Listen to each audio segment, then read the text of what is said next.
This episode is sponsored by Bark Technologies. If you're like me and super worried about what our kids are accessing on devices, please consider the Bark phone. It was specifically designed to keep kids safe, unlike iPhones, and it can grow with them as more access is needed over time. Now let's get into my conversation with Dawn Hawkins. Welcome to Scrolling to Death. Today, I am so pleased to be joined by the CEO of the National Center on Sexual Exploitation, or NCOSE, Dawn Hawkins. Hi, Dawn. Hi, Nikki. Hi, it's so good to see you. It's so good to be with you. I love watching all your episodes. I can't believe I'm on it. Okay, thank you. I was so excited to meet you in person at your summit, last month? Was it a month ago? It feels like years ago already. Yeah. It was such a special event, and I want to touch on it really quick. But can you start by just introducing listeners to NCOSE? Like, what's the goal of your organization? Yeah. So the National Center on Sexual Exploitation, we're 62 years old, and we've been fighting to end sexual abuse and exploitation kind of as far upstream as we can get to really prevent it at its source. And so we're looking at roots and really just attacking those roots. And we do so really with three main ways. We've been going after big corporations who are partnering with sexual exploiters, who are profiting from it, facilitating it. We look to pass legislation at the state, national, and international level for accountability. And because those two things are sometimes kind of slow, we started a law center a couple of years ago, and we started filing civil lawsuits against many of these big corporations for the harm that they inflict on countless families and victims. Can you share a couple of NCOSE's big wins recently? What comes to mind? Yeah, well, a couple. We've been going after Pornhub, for example, because there is just rampant sexual exploitation and abuse all over that website. They allow children all over it. So we've got a number of lawsuits against Pornhub for hosting child sexual abuse material and filmed sex trafficking content.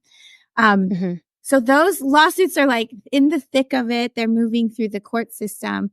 But because of the proof and the evidence that came out along the way, companies like Instagram and Comcast and TikTok and YouTube all stopped partnering with Pornhub, kicked them off their platforms. On Instagram, for example, they had 13 million followers. So many of them were kids, just like driving them straight to that website. So whoa, huge victory there. One just a couple weeks ago that I'm just so happy about was with Google. You know, one problem that we're seeing consistently is if you are depicted in sexually explicit content without your consent, whether it's was filmed without your consent or shared, or whether it's kind of deep fake or AI generated pornography or CSAM. What's happening is it's showing up in all these platforms and on these websites, and it's destroying the lives of so many. It's leading to sextortion and like all the stuff you talk about. And one of the problems was Google they made it so hard for you as a survivor of this kind of image-based sexual abuse to get it down. But just a few weeks ago, they made these big announcements, made huge changes to their processes. Now it's way easier for you to submit that content was not consensual, and Google will remove it. They will delist it. They'll ding the website and make the website show up way lower in search. They will also make sure that content, oftentimes when this happens to you, people will start tagging sexually explicit content to your name. So they'll also adapt and clean up what shows up with your name. This is so big, so big. Okay. Let's back up though. You're a mom of 5, which is incredible. And I'm assuming that's one of the reasons why you started this really important and difficult work. But can you tell me what's your story? Like, what made you get into this? Yeah, I think from just a young, early age, I just felt really passionate about women's issues, women's rights. And, like everyone, I've been impacted by these issues. And unfortunately, I was too young when it impacted me. So I just was passionate. And then I had lived abroad in Europe in a couple different places. And when I came back, I just saw while living there, I saw exploitation was rampant, like sex trafficking, sexual violence against women, pornography, etc. It just seemed all connected. So I felt called to engage in this work. And then my 5 kids came later, and now I'm like so intensely committed because they're here, and I need the world to be better for them. Me too. We should all be working together to make the online spaces safer to them. So, I wanted to touch again on, so I was at your summit and spoke in August and heard a lot of people's stories. And that was something that really impacted me, was the people and their stories, especially the survivors of sexual exploitation who bravely share their stories to advocate for change. And another thing that stood out to me was like how AI is often driving a lot of the harm, but then also good AI can be the solution. So that was something kind of I took away, and I've been thinking about what are 1 or 2 things that like really resonated with you coming out of that event.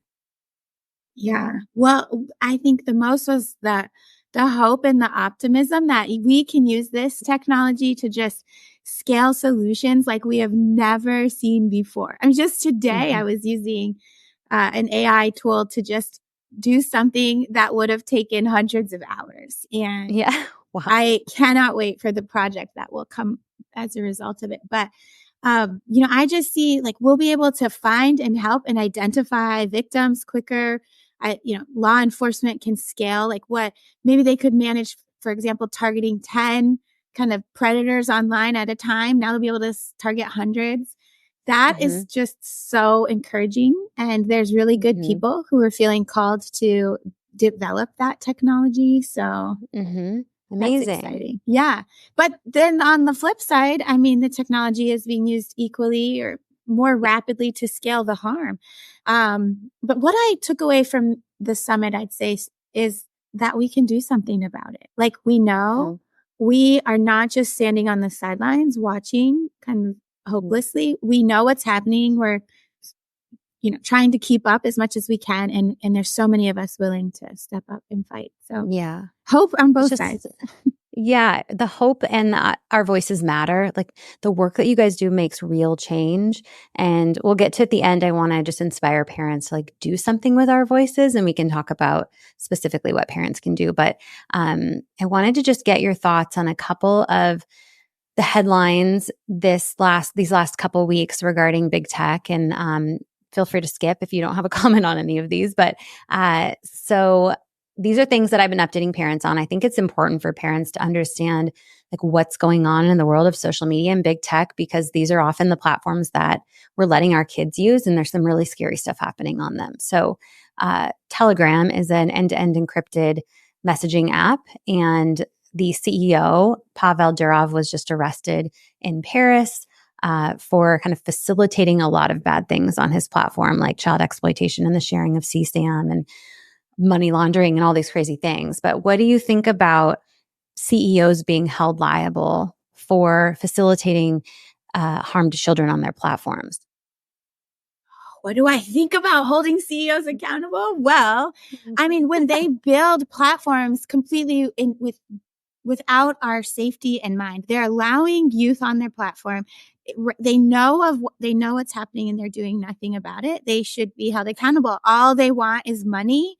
And that cannot be allowed to stand. And in particular with Telegram, they've known for a long time. It's banned in more than a dozen countries. Law enforcement agencies across the world have been like sounding the alarm.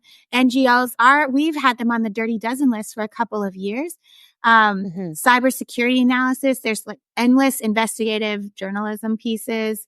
They knew this was happening, and they did almost nothing to curb child sexual abuse on their platform. They have no policy against CSAM, for example, in private chats. They have no policy at all against grooming. There's no efforts at all that they've taken to detect known CSAM. And the researchers found CSAM being traded openly in public groups. I can just go on. There was a study that came out this year of CSAM offenders, and they noted that Telegram was the number 1 most popular messaging app used to search for, view, and share CSAM. The CEO of Telegram knew this, Pavel. He Yeah. should be arrested. Definitely. This is not about Yeah. free speech. And that's what people want to make it into. I know. And some people are just some free speech extremists like ACLU who just think free speech is the end all be all. And a lot of parents will say to me, like, these CEOs, they can't possibly harm children on purpose. Like, they're not, the devil or something. And I just, like, how do we justify the amount? Like, is it the amount of money? Like, what? I know we don't have a real answer to this, but like, how do we justify? Why do we think these CEOs keep making decisions to harm children for profit? How can they do that? Well, it's because of money and because there's no accountability over them. There's no, like in the United States, there's no laws at all that say that they're responsible for really creating a safe place, for prioritizing child safety at all, which as a plug is why we need the Kids Online Safety Act to pass the House right now. Congress has done nothing for 25 years to maintain safe spaces online for kids. And until they do, they're going to keep getting away and putting profits above safety again and again and again. Yeah. Okay. So a lawsuit that just came out. So there's a lawsuit against Snapchat from the state of New Mexico, alleging that the site's design and policies foster the sharing of CSAM and facilitate child sexual exploitation. What do you think about this lawsuit? Well, I think it's about time. The lawsuit, actually, the complaint lists a lot of our work over the many years we've been fighting Snapchat. We've listed them on the Dirty Dozen list, notified them with countless, letters and evidence and proof. And I'll just say, Snapchat has made a lot of good policy changes, but it's been like a huge fight over the years to try to get them to just incrementally make these changes. I think, it's too late. And so many youth have been really deeply harmed and their families. And, these two things together, last week it felt like the tide was turning and that finally these tech companies who have seemed untouchable are being forced to step into being part of the solution. So I think it's a lot to celebrate. Yeah. I didn't have this on my list, but do you have any thoughts on the Nyla Anderson versus TikTok case? So recently in Pennsylvania, there was an update that TikTok cannot use Section 230 as a liability shield in this case because TikTok served a blackout challenge video to 10-year-old Nyla in the algorithm, and they're liable for that. Yeah, so we're happy about that. Exactly. I mean, that goes along with like finally the tide is turning and big tech's immunity is over, hopefully, and we're going to start seeing a reckoning. Yeah, right. Okay, that's enough of that. But I want to know how you're handling screens and social media use within your family because you have 5 kids. What are the ages of your kids right now? So mine are 10 to 1. So we're not like fully in the screen. Like I need a cell phone right now. Your oldest is 10. Yeah. Mm-hmm. Okay, great. But I love this age because they're starting to ask, but you have time to make a really educated decision, while we have all the information at hand. So what's your plan then? Because mine are at similar ages. So my oldest is about to be 9. So what's your plan for devices? Well, we're pretty strict now, but we do let our kids on devices, controlled. We've got all the rules and tools set up that you can have. It's really important to take advantage of what is available to us, the built-in safety controls, a few others. I love Bark. I got an amazing notice last week from Bark, if any of you have used it.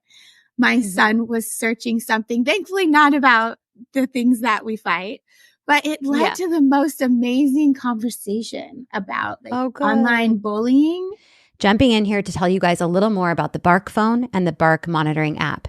If you guys don't want your kids signing up for social media without your approval, an iPhone is not going to do it. The Bark phone starter plan comes with talk and text only. If and when you're ready to start integrating some social media access or other apps, there are advanced plans available that offer social media, but not without your approval. Plus, it has advanced content monitoring, which will send you alerts of potential dangers. When it comes to a basic phone that won't addict and distract your child from school or healthier activities, the Bark phone is where it's at. If your child already has an iPhone and you don't want to switch it up, please layer on the Bark parental controls as a baseline. You can set screen time rules, block certain websites and apps, get alerts, and a ton more helpful options for parents. Let's get back to my conversation with Dawn. And I just felt like, so I guess my plan right now is while they're young, we have like we have Sunday tech chats, and we pick some new thing about tech that we're learning about. A couple of weeks ago, we were learning about the ads that are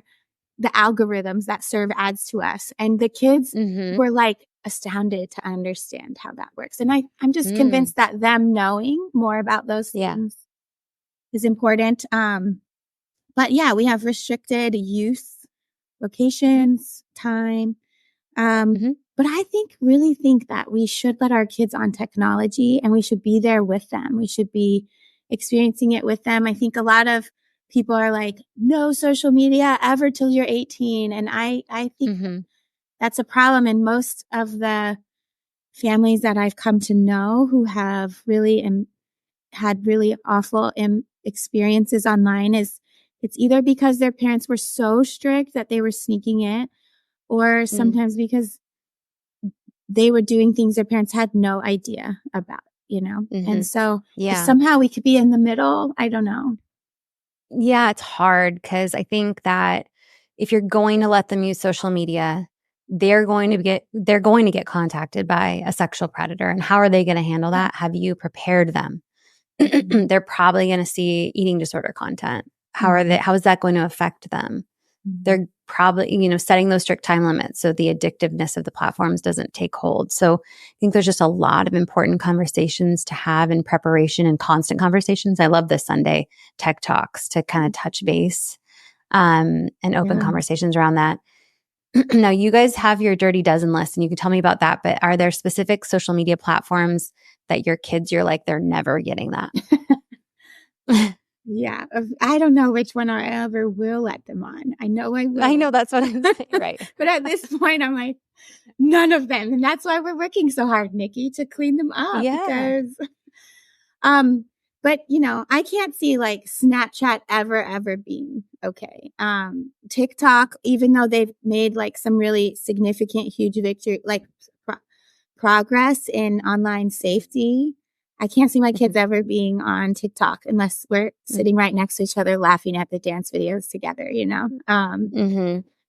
Yeah. I don't know. Instagram, none of them are good enough right now. I know. None of them. And I don't want to have to say no to everything. It'd be great if there was an option that was safer. And that's why your work and all the advocates' work is so important. I'm happy with PBS Kids right now. I know. Please stay in PBS Kids. Keep funding PBS. We need to all go donate to PBS Kids. Can we touch quickly on school devices? And this is just something I'm super interested in. Are your kids in a public school or a private school situation, or homeschool? We homeschool, which sounds crazy. Okay. I know. No. But no, I wish I could. I know. Well, why? I am paranoid because of the work that I do. And totally. Also, I'm convinced it takes less time to homeschool than it does to be like as involved as I would want and need to be with them going to school. But when I decided, my husband always wanted to homeschool, but when I decided, okay, fine, I'm in too. My son was about to start kindergarten, and my oldest, and they gave iPads to all of the kids, the kindergarteners. And I went to the principal, and I was like, this is a problem. And I got 2 filter companies to donate filters to the whole school. And did they take you up on it? No. Dawn. No, it was so, and I just thought, like, how can I send my kids there when I'm fighting this all day? And, that was the root of my reason to homeschool. There's lots more reasons now, but I will say, Nikki, as a result though, so that was before COVID. And then in 2020, parents, we got a glimpse on what was really happening, and schools were totally overwhelmed with trying to figure out homeschool, right? How do we help kids? And so they gave out all these devices, and they were super unprotected. And sadly, so many kids were really hurt because of that. But a huge victory was Google with Chromebooks, which at that point had about 60% of the market share of school assigned devices. With just an update to their system, they defaulted all Chromebooks for K through 12 around the world to be on, like have the parental controls, the safety settings turned on. Oh, good. Which is a huge victory. And we're still fighting Apple to do the same. But that's the power of parents, because hundreds of parents joined together in 2020 to demand this. And then it spread to thousands. And then they changed Google. That's crazy. It's cool. It's so cool to see real change come from parents' voices. And I am in the same exact boat you are, except, well, my kids, I've let them use the devices in the school. Now the oldest are in 3rd and 2nd, but I'm like, my little 3, almost 4-year-old has never really held even a handheld device of her own. And I don't want to send her to school next year as a TK, as a 4-year-old, and have them have her on a device. I can't do it. And there doesn't seem to be options to opt out. And I have also offered them Bark's free monitoring platform for schools, and they have been resistant to that. I've offered them free digital safety training from Organization for Social Media Safety. They have declined. It's just I can't resistance. Yeah, I know. And I know. I don't have the solution. It's so hard, and it's impossible. Like, our kids need to learn. Even homeschooling, Nikki, this year, my oldest is 6th grade, and he, like, all of the curriculum, we do an online version for part of his school, and everything was online. And I was talking with the curriculum people, like, why does math and language arts, can't we get a printed version? Because even just being online all day long. Yeah. And they think I'm crazy. You know, it wasn't about safety. It's just about his mental health, his well-being. But you're like the 5th mom I've heard say in the last 2 weeks that they think I'm crazy. Like, we're not all crazy. We just watch our kids come home with headaches and having eye strain or neck problems from being on these devices all day, especially that was told to me yesterday from a mom of a 6th grader. I just mailed them the Anxious Generation book. We'll see if they read good. To the school? Yeah, to the developers of the program. Oh, good. Good. Yeah, to the homeschool program. Wow. Yeah. So one thing I want to share is last Friday at my kid's school, one of the other children, not my children, was on a math app called Geometry Lite. Oh, we love that. Is it bad? Did something bad happen? So they were using the light version, so it has ads, which they shouldn't have at school. An ad popped up with a fully nude woman, all the way naked, head to toe, naked. And it was an ad for a virtual AI girlfriend.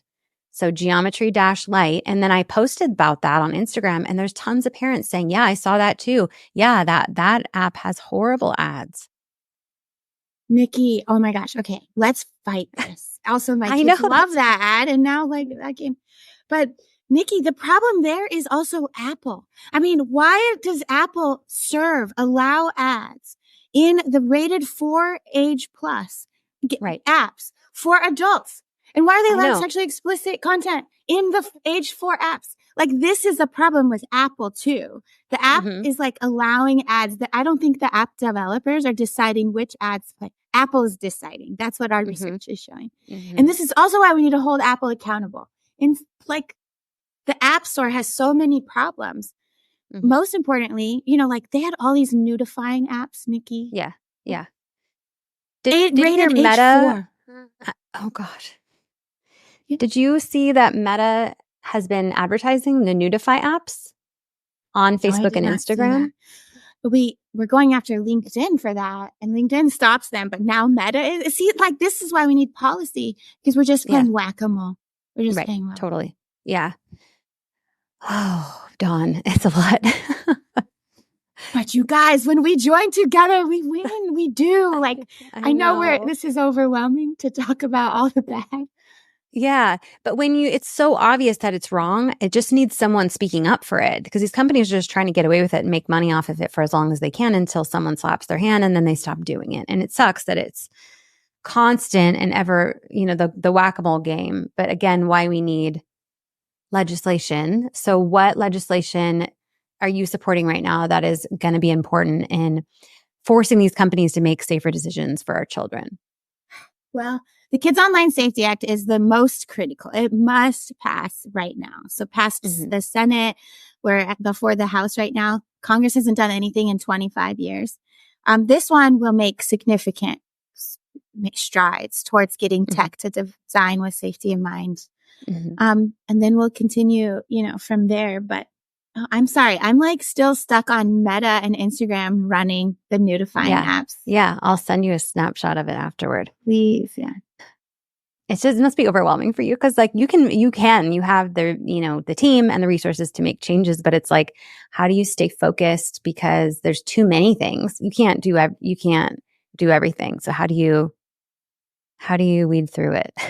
And Nikki, I'm the same for you. Like the burnout is hard. I'm trying to go on PTO Wednesday and leave and like go tech free. That's another thing, like really just taking a break from tech regularly like helps me stay sane and the kids. But it's like, it feels impossible to step away. I know. This is so heavy and so hard. Yeah. And so urgent. Yeah. And I like to say I do a good job separating, like not holding these stories of harm too close and like really resonating on it. But then sometimes I'm in a bad mood and I'm like, I think that might be why. Yeah. Oh, if we stay hopeful and that we can make change. I mean, if the parent survivors who've literally lost children to social media harms can get up every day and retell their stories of like the worst day of their entire life to help other families, like I can certainly do the same. And so they definitely keep me going. Exactly. Yeah. I think that's the big difference. That's why the momentum is here suddenly. It's because parents and survivors have stepped forward and they're leading. They're the ones demanding change. And I'm happy to just be next to them and try to help get their voices heard. But that's what's changing hearts and minds with policymakers, with the media, and with the big CEOs themselves. Yeah. Because I think surfacing that human experience behind it and getting to know the children that passed, I mean, that's what always gets me is I'll hear about these kids and I'm like, oh my God, that's like my son. Like that could be my son in a couple of years. And so it makes it real for me and makes it urgent for everybody, I think, to speak up and use their voices. How can parents best, like what's the real tasks or things that they can do to make their voices heard in this fight?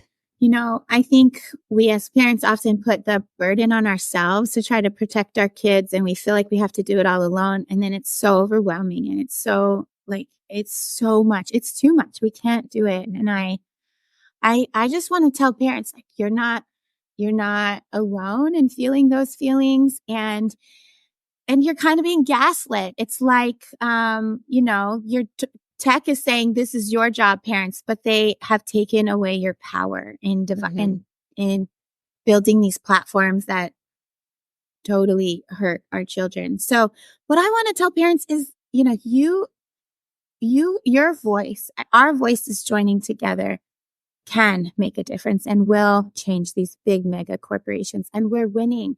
We don't even need nearly like a fraction of the resources that these tech companies have to get them to change. And every voice that we have that's willing to share on social media, to speak up, to comment on these news articles coming, to reach out to their members of Congress. Or what we do at NCOSE is we set up like email, like just a template. You can email directly the CEOs and the executives of these companies. And they listen when enough of us do it. And it's making a difference. So, it might feel like it's just a drop in the bucket, but those things are adding up hugely. No, just realize you're not alone and your voice does matter. So Dawn, you are seriously a bright light in this world that can feel kind of dark sometimes. And I'm incredibly grateful that parents have someone like you and your team fighting for us and our kids. So thank you so much for everything you do and for having this conversation. Thank you, Nikki.